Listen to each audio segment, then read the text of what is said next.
നമസ്കാരം.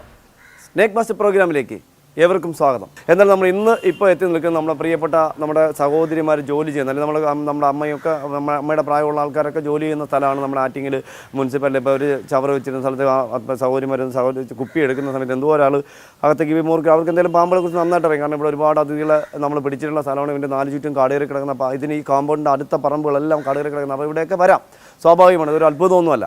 അപ്പോൾ നമുക്ക് നോക്കാം നമ്മുടെ അതിഥി ആരാണ്. നമുക്ക് എന്തെങ്കിലും സാധനങ്ങളൊക്കെ പതുക്കെ മാറ്റി നോക്കി. പിന്നെ എനിക്ക് അറിഞ്ഞൂടാ, നേരത്തെ നമുക്കൊരു വിശ്വാസമാണ്, പക്ഷേ ഇവിടെയൊക്കെ മാളം, ഈ മണ്ണ് കിടക്കുന്നതിൻ്റെ അകത്തൊക്കെ മാളമുണ്ട്. ഈ മാളത്തിനകത്തുള്ള ഇറങ്ങി ഇൻ്റർലോക്കിനിടയിലൊക്കെ പോയി കഴിഞ്ഞാൽ പണിയാണ്. അപ്പോൾ സമയം കളയുന്നില്ല, നമ്മൾ എന്തായാലും ഇത് ലോഡ് ചെയ്യാൻ പോകണം ഞങ്ങൾ. അപ്പോൾ ലോഡ് ചെയ്യണേ വന്നോളൂ, 1-2 പേര് വന്നാൽ മതി. ഈ എടുക്കുന്ന ഇപ്പോൾ നമുക്ക് കയറ്റാം, എന്തിനാ മാറ്റി വെച്ച് പൊട്ടിക്കണ്ടല്ലോ. ലോഡ് ചെയ്യാൻ ഒരാളാരാ അകത്ത്, ലോറിയിലാരാ? പുള്ളിയാണോ? ഓക്കെ, കയറിക്കോളാം. അപ്പോൾ അത് വെച്ചേക്കം കടിക്കോളാം. അല്ല, ഞാൻ തരാം, നിങ്ങൾ എടുക്കണ്ട. ഇതെല്ലാം ഇങ്ങനെയല്ലേ കൊണ്ടുപോകണം, ഈ കുപ്പിയെല്ലാം അങ്ങ് വെക്കുകയല്ലേ അല്ലേ? ഇത് ഇതേപടി തന്നെയാണോ വയ്ക്കുന്നത്? ഓക്കെ, പതുക്കെ. ഇതൊന്നും വേണ്ട, ഇതൊക്കെ വേറെ അല്ലേ? അതൊക്കെ ഇങ്ങോട്ട് മാറ്റിയിട്ട് കുപ്പി എടുത്തോ. ഇത് വേണോ?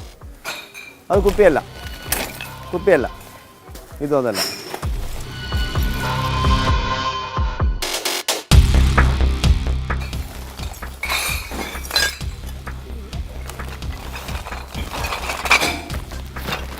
അതൊക്കെ കൈമുറിയാണ്. ഇതല്ല, ഇതൊന്നല്ല. വേണോ? പതുക്കെ കൈ മുറിയാൻ നോക്കിക്കോളാം കേട്ടോ.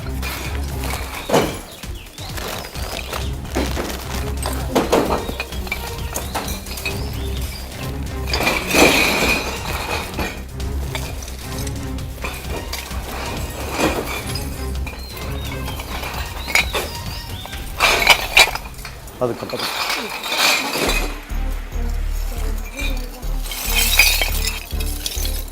കൈ മുറിയാൻ നോക്കണം.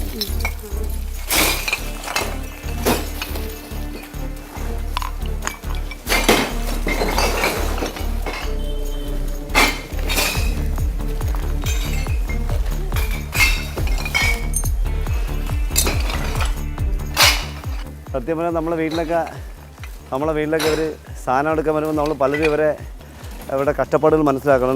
ഈ ചപ്പും ചവറും കുപ്പിയും ഇതിലൊക്കെ എല്ലാം നല്ല ബ്ലേഡ് കണക്കില്ല. അതുകൊണ്ട് കൈയൊക്കെ മുറിഞ്ഞ് കഴിഞ്ഞാൽ ഇവർ മാത്രമേ കാണുള്ളൂ അനുഭവിക്കാനായിട്ട്. നമ്മൾ 10, 50, 100 രൂപ കൊടുക്കുമ്പോൾ നമ്മൾ ഭയങ്കര കരച്ചിലാണ് ഇവർക്കൊക്കെ.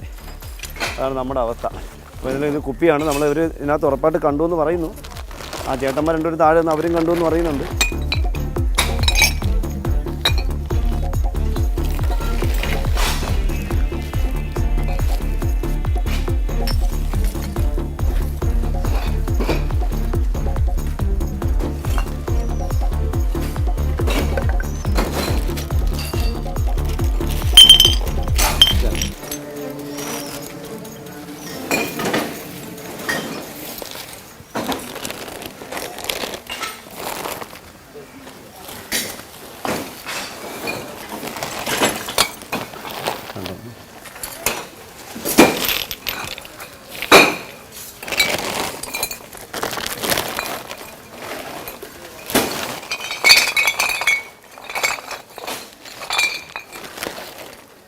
ഉണ്ടോ?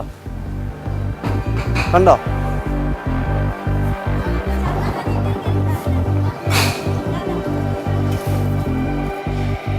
വെള്ളം വയ്ക്കില്ലേ. അവിടെ എടുക്കല്ലേ. ചേച്ചി ഇപ്പുറം വാ. ഈ ട്യൂബ് അങ്ങ് മാറ്റിക്കേ. ആ ട്യൂബ് അങ്ങ് മാറ്റിക്കേ. പതുക്കെ വെള്ളം ഉണ്ടാക്കാൻ മാറ്റി. ചേച്ചി ഈ ട്യൂബ് അങ്ങ് വാങ്ങിച്ചേ, പൊട്ടിപ്പോവാതെ. ഇതാ ഇത് തരാം. ഇത് ഇവിടുന്ന് വാങ്ങിച്ചോളൂ. ഇതൊക്കെ വാങ്ങിച്ചോളൂ. ഇതാ പതുക്കെ. അവിടെ കാര്യം നോക്കും. വെള്ളം വയ്ക്കല്ലേ. ഇതാ നിങ്ങൾ വെള്ളം വയ്ക്കില്ല. ഇങ്ങ് വാങ്ങിക്കോ. ഇത് വാങ്ങിച്ചോ. പോയിട്ട് വാങ്ങിച്ചോ. ആ, ഞാൻ മാത്രമേ കണ്ടുള്ളൂ അല്ലേ? വേറെ ആരും കണ്ടില്ല. എൻ്റെ ചേച്ചി ഞാനേ കണ്ടു. എനിക്ക് ഇത് നിങ്ങൾ വാങ്ങിച്ചോ. അങ്ങ് പോയാ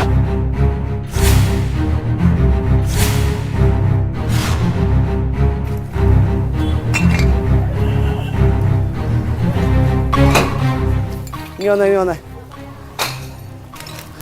കണ്ടത് ഉറപ്പായില്ലല്ലേ? അവന് നമുക്ക് ധൈര്യമായിട്ട് എന്താ ഞാൻ കണ്ട് തല.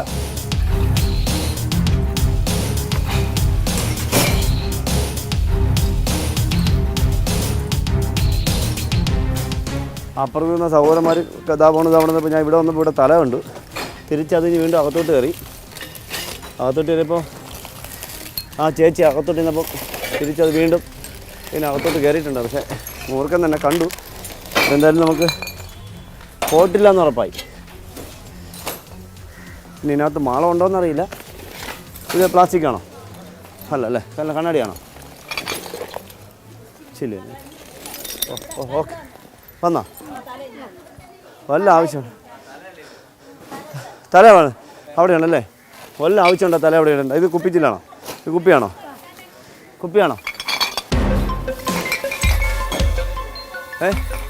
അവിടെ വന്നോ? അല്ല നിങ്ങൾ ബഹളം വയ്ക്കല്ലേ. അത് നമുക്ക് നോക്കാം. ഇതാ ഇത് മാറ്റിക്കൊണ്ട് ഇനി ഇപ്പുറത്ത് പോയാൽ പിന്നെ പണിയാണ്. എവിടെ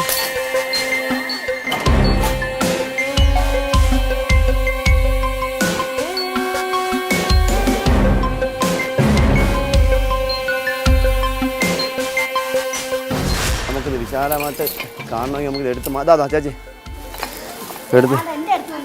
എടുത്തുന്നോ? ചേച്ചി ഇഷ്ടപ്പെട്ടല്ല? ഇതാ പിടിക്ക്. ഇതാ അവിടെ വന്നോ? ആ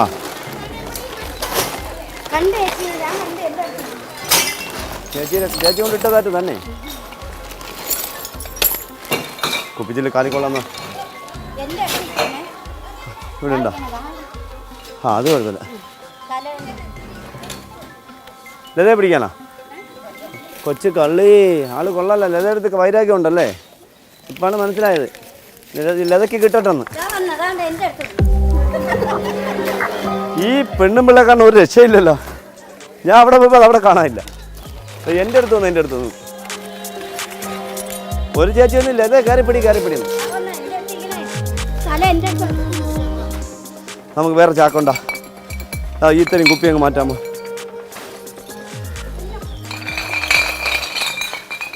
ഓക്കെ ഇവിടെ അടിപൊളി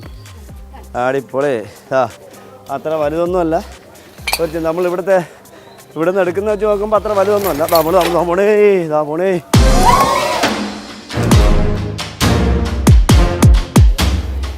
അടിപൊളി. പാവപ്പെട്ട ചേച്ചിമാർ ജോലി ചെയ്യുന്ന സ്ഥലത്ത് സത്യം പറഞ്ഞാൽ ഇവരൊക്കെ ഓരോ ചാക്ക് എടുക്കുമ്പോഴും എപ്പോഴും സൂക്ഷിക്കണം ഞാൻ എപ്പോഴും പറയാറുണ്ട്. പിന്നെ ഇപ്പോൾ ഒന്ന് മാത്രമേ ഉള്ളൂ. കാരണം ഇപ്പോൾ ഇണചേരുന്ന സമയമല്ല കഴിഞ്ഞു, മുട്ട വിരിയുന്ന സമയം കഴിഞ്ഞ് കുഞ്ഞുങ്ങൾ പുറത്തേക്ക് പോയിക്കൊണ്ടിരിക്കുന്നു.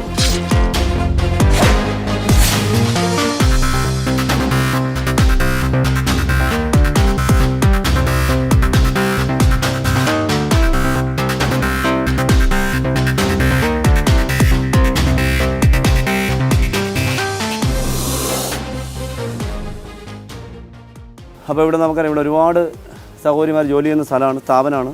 അപ്പോൾ നമ്മളിവിടുന്ന് ഇത് ആദ്യമായിട്ടല്ല നമ്മുടെ മോർക്കാതിലെ പിടികൂടുന്നത്. ഒരുപാടായി, ഒത്തിരി എനിക്ക് തോന്നുന്നത് കഴിഞ്ഞ സീസണിൽ നമ്മൾ 2 എണ്ണം മുട്ടയിടാറായ 2 പേര് ഒരുമിച്ച് പിടികൂടി. അത് കഴിഞ്ഞ് കുറച്ച് ദിവസങ്ങൾ പിന്നെ താഴെ പ്ലാന്റ് ചെയ്ത് പിടികൂടി. അപ്പോൾ ഇതൊരു ഇവിടെ ഒരു അത്ഭുതമല്ല. പക്ഷേ ഇത് നല്ല ആരോഗ്യം വരാൻ കാരണം എന്താണെന്ന് അറിയില്ല. നമുക്ക് നല്ല ഫുഡ് കിട്ടുന്നു. അതായത് നല്ല എലി ധാരാളമുണ്ട്. അപ്പോൾ എലിയെ പിടിക്കാനായിട്ട് വന്നതായിരിക്കും ഇദ്ദേഹം ഇവിടെ. അപ്പോൾ എനിക്ക് എൻ്റെ പ്രിയപ്പെട്ട അമ്മമാരോട് പറയാനുള്ളത്, ഒരു കാരണവശാലും നിങ്ങൾ വീട്ടിനകത്ത് എന്നും ചെറുതാണെങ്കിൽ പോലും എല്ലാ ദിവസവും നിങ്ങൾ ഇരിക്കുന്ന സാധനങ്ങൾ കസേര മേശയൊക്കെ നീക്കി നോക്കണം. അതുമാത്രമല്ല അലമാരയൊക്കെ ഉണ്ടെങ്കിൽ അത് നീക്കി നോക്കണം. ഒരിക്കലും ഒരിടത്ത് കുഴപ്പമില്ല, ഇന്നലെ നോക്കിയതല്ലേ അല്ല ഇന്നലെ കൊണ്ട് വെച്ചതല്ലേ എന്നൊന്നും വിചാരിക്കരുത്. എന്നും കിടക്കുന്നതിന് മുന്നേ നിങ്ങളെല്ലാ സാധനങ്ങളും വീടിനകത്ത് എല്ലാ സാധനങ്ങളും മാറ്റി നോക്കണം. അത് നിർബന്ധമാക്കണം. അതുകൊണ്ട് കൊച്ചുകുട്ടികളെ താഴെ ഒറ്റയ്ക്ക് കളിക്കാൻ അനുവദിക്കരുത്. ഇതെല്ലാം അപകടം വിലയ്ക്ക് വാങ്ങലാണ്. കൊച്ചു തറയിൽ കിടന്ന് കിഴഞ്ഞ് കളിക്കുന്ന കൊച്ചു മക്കളൊക്കെ ഉണ്ടെങ്കിൽ നിങ്ങൾ ധൈര്യമായിട്ട് എല്ലാ ദിവസവും എപ്പോഴും അത് നോക്കി തന്നെ മുന്നോട്ട് പോകണം. പെണ്ണാണ്, നല്ല സൈസിൽ. ഈ വർഷവും കഴിഞ്ഞ വർഷമൊന്നും ഇണചേർന്ന അതിഥിയല്ല. പെണ്ണെന്ന് പറയാൻ കാരണം അവൻ്റെ ചുണ്ട് നമുക്ക് കണ്ടാൽ അറിയാം. പിന്നെ വാലിൻ്റെ അഗ്രം ഇതൊക്കെ നോക്കിയിട്ട് നമ്മൾ ആണും പെണ്ണുമൊക്കെ പറയുന്നത്. ഇത് നല്ല ആരോഗ്യമുള്ളൊരു ഫീമെയിൽ പെണ്ണതിഥിയാണ്. ഈ വർഷം മുട്ടയുള്ള കഴിഞ്ഞ അടുത്ത സീസണിൽ ഒരു 28-30 മുട്ടകൾ ഇടാൻ സാധ്യതയുള്ള കപ്പാസിറ്റിയുള്ളൊരു പെണ്ണതിഥിയാണ്. അപ്പോൾ നമ്മൾ എന്തായാലും ഇദ്ദേഹത്തിന് ചാക്കിലാക്കുന്നു. അറിയാലോ, സൂക്ഷിക്കണം, ശ്രദ്ധിക്കണം, ഭയമല്ല വേണ്ടത്, മുൻകരുതലാണ്. ഞാൻ പറഞ്ഞിട്ടുണ്ട്, ചൂട് സമയത്ത് വീടിൻ്റെ പരിസരത്ത് വെള്ളം കുടിക്കാൻ പാത്രത്തിൽ വെക്കരുത്. ഇതൊക്കെ ഞാൻ നേരത്തെ പറഞ്ഞിട്ടുണ്ട്. കിടക്കുമ്പോൾ ഒരു കാരണം കട്ടിൽ ചുവരോട്ട് ചേർത്ത് കിടക്കരുത്, താഴെ പായ് കിടക്കരുത്. ഇപ്പോൾ മരണപ്പെട്ട കൊച്ചുമക്കളൊക്കെ താഴെ പായ് വിരിച്ച് കിടന്നുകൊണ്ടും ബെഡ്ഷീറ്റ് ഇട്ട് കിടന്നുകൊണ്ടും മെത്ത വിരിച്ച് കിടന്നുകൊണ്ടാണ് ഈ കേരളത്തിൽ ഇപ്പോൾ മരണപ്പെട്ടതല്ല. പിന്നെ വാർത്തകളിൽ ചുമ്മാ ഇല്ലാത്ത കഥകളൊക്കെ പ്രചരിപ്പിക്കുന്നുണ്ട്. എന്തായാലും ഭയമല്ല വേണ്ടത്, മുൻകരുതലാണ് വേണ്ടത്. ഒരു കാരണവശാലും പാമ്പ് കടിയേറ്റാൽ താലൂക്ക് ഹോസ്പിറ്റലിൽ പോകാതിരിക്കുക. എത്രയും പെട്ടെന്ന് ആൻറ്റിവനം ചെയ്യാൻ കഴിവുള്ള ഹോസ്പിറ്റൽ. ഒരിക്കലും നിങ്ങൾ ആദ്യം നിങ്ങളുടെ മൊബൈലിൽ കരുതി വെക്കേണ്ടത് ആംബുലൻസിൻ്റെ നമ്പരല്ല എന്ന് അടിവരയിട്ട് പറയുന്നു. ആദ്യം നിങ്ങൾ കരുതി വെക്കേണ്ടത് നിങ്ങളുടെ വീടിൻ്റെ പരിസരത്തുള്ള ആൻറ്റിവനം ചെയ്യാൻ പറ്റുന്ന ഹോസ്പിറ്റലുകളുടെ പേര് നിങ്ങൾ മൊബൈലിൽ സേവ് ചെയ്ത് വയ്ക്കണം. അതുപോലെ എല്ലാ രാഷ്ട്രീയ പാർട്ടികളുടെ എൻ്റെ ഒരു അഭ്യർത്ഥനയാണ്, നിങ്ങളുടെ പാർട്ടി ഓഫീസിലും പാർട്ടി ഓഫീസിൻ്റെ പുറത്തുമൊക്കെ ആ ഹോസ്പിറ്റലിൻ്റെ പേരുകൾ എഴുതി വെക്കുക. അതോടൊപ്പം തന്നെ ബസ് സ്റ്റോപ്പുകൾ, നിർബന്ധമായിട്ട് ബസ് സ്റ്റോപ്പുകളിൽ ആൻറ്റിവനം ചെയ്യാൻ ആൻറ്റിവനമുള്ള ഹോസ്പിറ്റലിൻ്റെ പേര് എഴുതി വെക്കുക. ഇതൊക്കെ റെസിഡൻസ് ഇങ്ങനെയുള്ള സ്ഥാപനങ്ങളിലൊക്കെ ആൻറ്റിവനം കിട്ടുന്ന ഹോസ്പിറ്റലിൻ്റെ പേര് എഴുതി പ്രദർശിപ്പിക്കണം. എന്നാൽ നമ്മൾ സമയം കളയുന്നില്ല. നമ്മളെ പ്രിയപ്പെട്ട കൂട്ടുകാരനെ ചാക്കിലാക്കുകയാണ്. അതിലൊരു ഇതുണ്ടല്ലോ, ഇപ്പോൾ ഞാനൊക്കെ ഒരു പാമ്പിനെ പിടികൂടാൻ പോയി കഴിഞ്ഞാൽ ഞാൻ എപ്പോഴും ശ്രദ്ധിക്കുന്ന ഒരു കാര്യം, ഓരോ പാമ്പുകളുടെയും മോഷൻ, ഇത് ഈ കോബ്ര മൂർഖൻ പാമ്പിൻ്റെ മോഷനാണ്. അപ്പോൾ ചേരയാണെങ്കിൽ കുറച്ചുകൂടി യെല്ലോയിഷ് ഉണ്ടാവും. ഇപ്പോൾ ഞാനൊക്കെ സാറിന് പാമ്പിനെ പിടിക്കാൻ പോകുന്ന സമയത്ത് ഒരു പാമ്പിൻ്റെ മോശം പാമ്പ് ഇന്നതാണെന്ന് പറയാനുള്ളൊരു കാരണം ഇതുണ്ടല്ലോ. ഇതിപ്പോൾ ഞാൻ ഓരോ സ്ഥലത്ത് പോകുമ്പോൾ ഇത് സ്മെല്ല് ചെയ്യുമ്പോൾ നമുക്ക് ഒരു അസുഖമൊന്നും ഉണ്ടാകാൻ പോകുന്നില്ല. ഇപ്പോൾ ചേരയുടെ അണലിയുടെ മൂർഖൻ്റെ ഇതിൻ്റെ സ്മെല്ല്. അപ്പോൾ നമുക്കറിയാം, ഒരു വീട്ടിൽ ചിലപ്പോൾ പാമ്പിന് നമുക്ക് കിട്ടിയില്ല. പാമ്പിന് കിട്ടിയാൽ അത് ഇന്ന പാമ്പാണെന്ന് പറയാൻ നമ്മൾ ഒരു പാമ്പ് കൊടുത്തക്കാരൻ അത് അറിഞ്ഞിരിക്കണം. എല്ലാ പാമ്പ് കൊടുത്തക്കാരും അത് അറിഞ്ഞിരിക്കും. ഇപ്പോൾ എൻ്റെ കാര്യമല്ല ഞാൻ പറയുന്നത്, എല്ലാ പാമ്പ് കൊടുത്തക്കാരും അത് അറിഞ്ഞിരിക്കും. കാരണം ഒരു വീട്ടിൽ പാമ്പിനെ കൊണ്ട് പേടിച്ച് ഇപ്പോൾ നമുക്കറിയാം, നമ്മുടെ നാട്ടിൽ മുഴുവൻ ആൾക്കാർ പേടിച്ച് ഒരു വല്ലാത്ത അവസ്ഥയിൽ ജീവിക്കുകയാണ്. അപ്പോൾ അവർക്ക് നമ്മളെപ്പോലുള്ളൊരു ആശ്രയമാണ്. നമ്മളെപ്പോലുള്ള ഞാനല്ല, എല്ലാ പാമ്പ് കൊടുത്തക്കാരും അതിൻ്റേതായ കഴിവുള്ളവരാണ്. അവരെല്ലാവരും ഈ ജനങ്ങളുടെ എന്താ പറയുക, ഭയന്നിരിക്കുമ്പോൾ എന്താ പറയുക, അവർക്കൊരു ചെറിയ ആശ്രയമാണ് നമ്മൾ. അപ്പോൾ നമ്മൾ വേണ്ട പരമാവധി ഇങ്ങനെയുള്ള സാധനങ്ങളൊക്കെ ഒന്ന് കണ്ടുവെക്കുക. അത് മരപ്പട്ടി, പഴഉണ്ണിയുടെ മോഷൻ, ഇതൊക്കെ ഒന്ന് അറിഞ്ഞു വേണം. പല വീട്ടിലും പഴഉണ്ണിയുടെ മോഷൻ കണ്ടിട്ട് പാമ്പിൻ്റെ ആണെന്ന് പറഞ്ഞ് പലരും തെറ്റിദ്ധരിപ്പിക്കുന്നുണ്ട്. അങ്ങനെ പേടിച്ചിട്ട് പല ആൾക്കാരെന്നെ വിളിച്ചിട്ട് പിന്നെ മോശമായി കഴിഞ്ഞാൽ പേടിക്കേണ്ടത് മരപ്പട്ടിയുടെയാണ്, അല്ലെങ്കിൽ ഇത് എന്താ പറയുക അണ്ണാൻ്റെയാണ്, ഇല്ലെങ്കിൽ ഇത് പെരിച്ചാഴിയുടെ എന്നൊക്കെ പറഞ്ഞു കൊടുക്കാൻ നമുക്ക് കഴിയണം. എങ്കിൽ മാത്രമേ നമുക്ക് നമ്മുടെ ഈ മേഖലയിൽ നിന്നിട്ട് മറ്റുള്ളവർക്ക് ഒരു ഉപകാരം ഉണ്ടെന്നുള്ള വിശ്വാസം എനിക്കുള്ളൂ. അപ്പോൾ എന്തായാലും സന്തോഷം. നമ്മൾ സമയം കളയുന്നില്ല.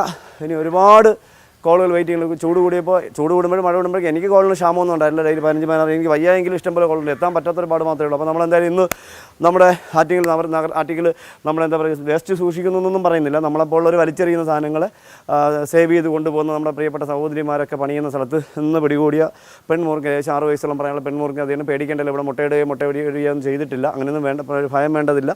അപ്പോൾ ഇനി നിർബന്ധമായിട്ട് നിങ്ങൾ പറയാനുള്ളത്, ഈ നിർബന്ധമായിട്ട് നിങ്ങളെല്ലാവരും ഹൂക്ക് ഉപയോഗിക്കണം. ഒരിക്കലും നമ്മൾ പരീക്ഷിക്കരുത്. കാരണം എപ്പോഴാണ് നമ്മളറിയാതെ കൈ കൊണ്ട് വയ്ക്കുമ്പോൾ ചിലപ്പോൾ ചാക്കിൻ്റെ ഓട്ടയ്ക്കകത്ത് കയറിക്കും, നമ്മൾ അറിയില്ല. അപ്പോൾ നമ്മൾ വലിച്ചെടുക്കുമ്പോൾ പെട്ടെന്ന് കടി കിട്ടാൻ സാധ്യതയുള്ളൂ. അപ്പോൾ ഇതൊക്കെ നിങ്ങൾ സൂക്ഷിച്ച് കഴിഞ്ഞാൽ നമുക്ക് അപകടം ഉണ്ടാവില്ല. നമ്മുടെ മുൻ അധികാരികൾ പറഞ്ഞ പോലെ ഭയമല്ല വേണ്ടത്, മുൻകരുതലാണ് വേണ്ടതെന്നുള്ളത് മാത്രമേ പറയാനുള്ളൂ. പാമ്പ് കടിയേറ്റ് ഒരു കാരണവശാലും സ്വയം ചികിത്സ പാടില്ല. ഒരു കാരണവശാലും ബ്ലേഡോ കത്തി ഉപയോഗിച്ച് മുറിവുണ്ടാക്കരുത്. കയറോ റോപ്പോ ഉപയോഗിച്ച് കെട്ടരുത്. ആർക്കും കടി കിട്ടാതിരിക്കട്ടെ, കയറോ റോപ്പോ ഉപയോഗിച്ച് കെട്ടരുത്. മറ്റൊരാളുടെ വായി വെച്ച് ആ കടിയേറ്റ വായിൽ നിന്ന് വെനം വലിച്ചെടുക്കാൻ ശ്രമിക്കരുത്. ഇതെല്ലാം അപകടം വിലയ്ക്ക് വാങ്ങലാവും. നടക്കാനോ കിടക്കാനോ സമ്മതിക്കരുത്. അത് നിങ്ങൾ വളരെ ശ്രദ്ധിക്കണം. ഓടരുത്. ഇതൊക്കെ നിങ്ങൾ പാനിക് ആവരുത്. ഏറ്റവും നമ്മൾ ഒറ്റയ്ക്കേ ഉള്ളൂ. നമ്മൾ നടന്നു പോകുമ്പോൾ നമുക്ക് പെട്ടെന്ന് ഒരു ചേരയുടെ കടിയിട്ട് നമ്മൾ പേടിച്ചു പോയാൽ നമ്മൾ മരണപ്പെടും. നമ്മൾ ഒറ്റയ്ക്കുള്ളൂ. നമ്മൾ ആ വിജനമായ സ്ഥലമാണ്. നമ്മൾ തളർന്ന് നമുക്കൊന്നും ചെയ്യാൻ പറ്റില്ല. അപ്പോൾ ഭയപ്പെടാതിരിക്കുക, പാനിക്കാവാതിരിക്കുക. പാമ്പ് കടിച്ചതിന് അത്രേ ഉള്ളൂ. രാജഗോപാൽ അടിച്ചപ്പോൾ നിങ്ങൾ വിചാരിക്കും ചേരയാണ് പോകാൻ എന്ന് പറഞ്ഞുള്ള ധൈര്യം ഇരുന്ന് നിങ്ങൾക്ക് 90% നിങ്ങൾ വിജയത്തിലേക്ക് എത്തിക്കഴിഞ്ഞു. അപ്പോൾ അതിൻ്റെ പരമാവധി നമ്മുടെ പ്രോഗ്രാം കാണുന്നവരൊന്ന് ഓർക്കണം. പാമ്പ് കടിക്കുമ്പോൾ പാനിക്കാവരുത്. അതുപോലെ കൊച്ചു മക്കൾക്ക് കടി കിട്ടിയാൽ നിങ്ങൾ ഒരിക്കലും മക്കളെ എടുത്തും കൊണ്ട് നിങ്ങൾ ഓടരുത്. അതുപോലെ നിങ്ങൾ മക്കളെ തോളിലിട്ടുകൊണ്ട് നിങ്ങൾ ഹോസ്പിറ്റലിൽ ഓടി റോഡിലേക്ക് വാഹനം കിട്ടുന്ന സ്ഥലത്തേക്ക് വരരുത്. ഇതെല്ലാം അപകടമാണ്. ഒരു കാരണവശാലും 2 വീലർ പോലുള്ള വാഹനം മക്കളെ ഹോസ്പിറ്റലിൽ എത്തിക്കാൻ കൊണ്ടുപോകാനായിട്ട് ശ്രമിക്കരുത്. ഒരിക്കലും മറ്റ് വാഹനങ്ങൾ കാത്ത് നിൽക്കാതിരിക്കുക. എത്രയും പെട്ടെന്ന് ഓട്ടോ, ജീപ്പെങ്കിൽ ജീപ്പ്, കാറെങ്കിൽ കാർ, കിട്ടുന്ന വാഹനത്തിൽ ഏറ്റവും പെട്ടെന്ന് നമുക്ക് തിരുവനന്തപുരത്ത് ഏറ്റവും അനിവാര്യമെന്ന് പറഞ്ഞാൽ നമുക്കൊക്കെ സാധാരണക്കാർക്ക് പറ്റുന്ന ഒരു ഹോസ്പിറ്റലാണ് ട്രിവാൻഡ്രം മെഡിക്കൽ കോളേജ്. ആ മെഡിക്കൽ കോളേജിൽ മാത്രം എത്തിക്കാൻ നിങ്ങൾ ശ്രമിക്കണം. അത് കഴിഞ്ഞിട്ട് പിന്നെ പ്രൈവറ്റ് സ്ഥാപനങ്ങളുടെ പേര് പറയലല്ല നമ്മുടെ ഇതിൽ കൂടി നമ്മൾ ചെയ്യേണ്ടത്. ഏറ്റവും പെട്ടെന്ന് അനിവാര്യമായ നമുക്ക് ആൻറ്റിവനം ലഭിക്കാൻ പറ്റും. ആൻറ്റിവനം മാത്രം പോലെ നമുക്ക് വെന്റിലേറ്റർ വേണ്ടി വരും. ചിലപ്പോൾ ഡയാലിസിസ് വേണ്ടി. അപ്പോൾ ഇതൊക്കെ നമുക്ക് നമ്മുടെ ഏഷ്യയിലെ ഏറ്റവും നല്ല ഹോസ്പിറ്റലായി തിരഞ്ഞെടുത്തിരിക്കുന്ന ട്രിവാൻഡ്രം മെഡിക്കൽ കോളേജുണ്ട്. എത്രയും പെട്ടെന്ന് നിങ്ങൾ അവിടെ എത്തിക്കുക. നമുക്ക് അദ്ദേഹത്തെ ജീവിതത്തിലേക്ക് കൊണ്ട്. പിന്നെ ഒരു കാര്യം എനിക്ക് പറയാനുള്ളത്, പാമ്പ് കടി കിട്ടിക്കഴിഞ്ഞാൽ ഒരു കാരണവശാലും കടിച്ച പാമ്പിനെ തേടി നടക്കരുത്. ഇതെല്ലാം ശുദ്ധ മണ്ടത്തരങ്ങളാണ്. കടിച്ച പാമ്പിനെ കൊണ്ടുവന്നിട്ട് മെഡിക്കൽ കോളേജിൽ ഒന്നും ചെയ്യാൻ പറ്റില്ല. അവിടെ ഇന്ത്യയിൽ ഒറ്റ മരുന്നേ ഉള്ളൂ, പോളിവാലൻ്റ് ആൻറ്റിവനം എന്നറിയപ്പെടുന്ന മരുന്ന് മാത്രമേ ഉള്ളൂ. നിങ്ങളെ ഓർമ്മിപ്പിക്കുന്നു. കെട്ടുക, ആ ഒരു കാര്യം ഞാൻ വീണ്ടും ഞാൻ ഓർമ്മിപ്പിക്കുന്നു. പല സ്ഥലത്തും വീണ്ടും തെറ്റായ പ്രചരണങ്ങൾ നടക്കുകയാണ്. കെട്ടരുതെന്ന് പറയുന്ന ആൾക്കാരുണ്ട്. ശുദ്ധ മണ്ടത്തരം, അത് അറിവില്ലായ്മയാണ്, വിവരമില്ലായ്മയാണെന്നാണ് എനിക്ക് നിങ്ങൾ പറയാനുള്ളത്. നിങ്ങൾ കെട്ടുമ്പോൾ തന്നെ ആ കടിയേറ്റ ആളിന് ഒരു ധൈര്യമുണ്ടോ, എനിക്കിനൊന്നും സംഭവിക്കില്ല എന്നൊരു ധൈര്യം അദ്ദേഹത്തിന് വരുന്നു. അപ്പോൾ അദ്ദേഹത്തിൻ്റെ ആ മെൻ്റലി വരുന്ന ഒരു തളർച്ച അദ്ദേഹത്തിന് നമുക്ക് ഊർജ്ജത്തിലേക്ക് കൊണ്ടുവരും. അപ്പോൾ കെട്ടുമ്പോൾ നിങ്ങൾ കഴിഞ്ഞ പറഞ്ഞാൽ ഇത്രയും വീതിയുള്ള തുണി ഉപയോഗിച്ച് എവിടെയാണോ കടിയേറ്റത് അവിടെ നിന്ന് ഒരു ഉദ്ദേശം എത്തി ഒരു അകലത്തിലേക്ക് വീതിക്ക് തന്നെ ചുറ്റിക്കെട്ടുക. ടൈറ്റ് ആക്കരുത്. രക്തോട്ടം കുറയത്തക്ക രീതി കെട്ടുക. വീണ്ടും ഓരോ കഷ്ണം തുണിയിലേക്ക് ഒരു കെട്ടിൻ്റെ കുറച്ച് ഉയരത്തിലേക്ക് കെട്ടുക. കടിയേറ്റത് കയ്യിലാണെങ്കിൽ ഒരിക്കലും ഉയർത്തി വെക്കരുത്, താഴോട്ട് തൂക്കിയിടുക. ഇങ്ങനെ വെച്ച് അദ്ദേഹത്തിനെ എടുത്ത് ഇരുത്തി, ഒരു കാരണവശാലും നിങ്ങൾ കയ്യിലൊന്നും പിടിച്ചെടുക്കുക, ഒരു കസേരയിൽ ഇരുത്തി അദ്ദേഹത്തിനെ വാഹനത്തിലെത്തിക്കുക. അവിടെ നിന്ന് ഹോസ്പിറ്റലിൽ കൊണ്ടുപോവുക. അതുപോലെ കൊണ്ടുപോകുന്ന വഴിക്ക് അദ്ദേഹത്തിന് മൂർഖൻ പാമ്പിൻ്റെ കടിയാണ് ഏറ്റാൽ ഒരു പ്രത്യേകതയുണ്ട്, ശ്വാസം മുട്ടൽ അനുഭവപ്പെടും. ചിലപ്പോൾ അതിന് ശ്വാസം എടുക്കാൻ ബുദ്ധിമുട്ടുണ്ടാകും. ആ സമയത്ത് നിങ്ങൾ ചെയ്യേണ്ടത് ഒരു കാരണവശാലും അതിനെ മലർന്ന് കിടക്കാനോ കമിഴ്ന്ന് കിടക്കാനോ ഇടതുവശത്തോട്ട് ചരിഞ്ഞ് കിടക്കാനോ അനുവദിക്കരുത്. വലത്ത് സൈഡിലോട്ട് ചരിഞ്ഞ് കിടക്കുക. ഇടത് സൈഡിലാകുമ്പോൾ നമുക്ക് ഹാർട്ടിന് പ്രഷർ കൂടും. ഹാർട്ടിനെ പ്രഷർ ചെയ്യുന്ന സാധനമാണ് മൂർഖൻ പാമ്പിൻ്റെ വെനം. അപ്പോൾ വീണ്ടും നമ്മൾ ചരിഞ്ഞ് കിടക്കുമ്പോൾ അവിടെ വീണ്ടും പ്രഷർ കൂടും, അറ്റാക്കുവരും മരണപ്പെടും. നമുക്ക് അദ്ദേഹത്തെ രക്ഷിക്കാൻ കിട്ടും. വലത്തോട്ട് ചരിഞ്ഞ് ആ കഫം പുറത്തേക്ക് പോവുകയും അത് തുടച്ച് മാറ്റി നമുക്ക് അദ്ദേഹത്തിന് ഹോസ്പിറ്റലിൽ കൊണ്ടുകഴിഞ്ഞാൽ അദ്ദേഹത്തിന് കുറച്ചുകൂടി ഹോസ്പിറ്റലിൽ എത്തിക്കാനുള്ള സമയം കിട്ടും. അദ്ദേഹത്തിൻ്റെ ജീവിതത്തിലേക്ക് തിരിച്ചു കൊണ്ടുവരാൻ പറ്റും. ഒരു കാരണവശാലും വൈദ്യന്മാരുടെ ചികിത്സാ സ്ഥലങ്ങളിലേക്ക് എത്തിക്കാതിരിക്കുക. എത്രയും പെട്ടെന്ന് ആൻറ്റിവനം ചെയ്യാൻ കഴിവുള്ള ഹോസ്പിറ്റലിൽ എത്തി. എന്നാലും വളരെ സന്തോഷം നമ്മുടെ പ്രിയപ്പെട്ട സഹോദരിമാർ. കാരണം അറിയാം, എനിക്ക് ഇവരുടെ കഷ്ടപ്പാടിലൊക്കെ ഞാൻ ഒരുപാട് അനുഭവിച്ച് കൊറോണ വന്നപ്പോഴേക്കും ഇവരുടെ കഷ്ടപ്പാട് ബുദ്ധിമുട്ടൊക്കെ ഞാൻ നേരിട്ട് കണ്ടതാണ്. എന്തായാലും ഈ ഇത്രയും ആൾക്കാരുടെ മരണം ഒക്കെ ഇങ്ങനെ മുന്നിലുണ്ടെങ്കിലും നമ്മുടെ ആശാവർക്കർമാർ, ഹരിതകർമ്മസേന അറിയാലോ, ഇവരില്ലെങ്കിൽ നമ്മുടെ നാടില്ല, ഇവരുണ്ടെങ്കിൽ നമ്മുടെ നാടുള്ളൂ. അപ്പോൾ നമ്മുടെ നാട്ടിൽ ഇന്ന് നല്ല രീതിയിൽ കൊണ്ടുവന്ന നമ്മുടെ പ്രിയപ്പെട്ട സഹോദരിമാർക്ക് പ്രത്യേകിച്ച് അഭിനന്ദനങ്ങൾ അറിയിച്ചുകൊണ്ട് ഇന്നത്തെ നമ്മുടെ ആറ്റിങ്ങൽ നമ്മുടെ നഗരസഭയ്ക്ക് അവർ മാത്രം നമ്മളെ വിളിച്ച അധികാരികൾ എല്ലാവരും ഇതിനെ സംരക്ഷിക്കണം. പാമ്പ് കടിയേറ്റ് മരണപ്പെടുന്നതിനൊക്കെ വേണമെങ്കിൽ അവർക്ക് തല്ലിക്കൊള്ളാം. ഇത്രയും പേരുണ്ട് ഇവിടെ, ആർക്കും വേണമെങ്കിലും തല്ലിക്കൊള്ളാം. പക്ഷേ അവരതിനൊന്നും ഇതിന് മുന്നേയൊക്കെ നമ്മളെ വിളിച്ച് സേവ് ചെയ്യിപ്പിച്ച എല്ലാ ജീവികളും ഭൂമിയിൽ അനിവാര്യമാണെന്നുള്ള ചിന്തയോടെ ഇവിടെ നായ്ക്കൾ ഒരുപാട് ഡോഗുകളുണ്ട്, വേസ്റ്റിൽ നിന്ന് കുറേ ഡോഗുകളുണ്ട്. അതിനെയൊക്കെ സംരക്ഷിക്കുന്ന ഇവർക്ക് പ്രത്യേകിച്ച് വീണ്ടും നന്ദി പറഞ്ഞുകൊണ്ട് ഇന്നത്തെ നമ്മുടെ ആറ്റിങ്ങൽ നഗരസഭയ്ക്ക് 6 വയസ്സുള്ള പ്രായമുള്ള പെൺമൂർഖിനെ പിടികൂടിയ വിശേഷം നമ്മൾ പ്രേക്ഷകർക്ക് ഇഷ്ടപ്പെട്ട് കാണുമെന്ന് വിശ്വസിക്കുന്നു. അടുത്ത എപ്പിസോഡിൽ പുതിയ അതിഥികളുമായി, പുതിയ സംഭവങ്ങളുമായി, പുതിയ വിശേഷങ്ങളുമായി വീണ്ടും കാണാം. അതുവരെ എല്ലാ സ്നേക് മാസ്റ്റർ പ്രേക്ഷകർക്കും ഞങ്ങളുടെ എല്ലാവരുടെയും നന്ദി. നമസ്തേ.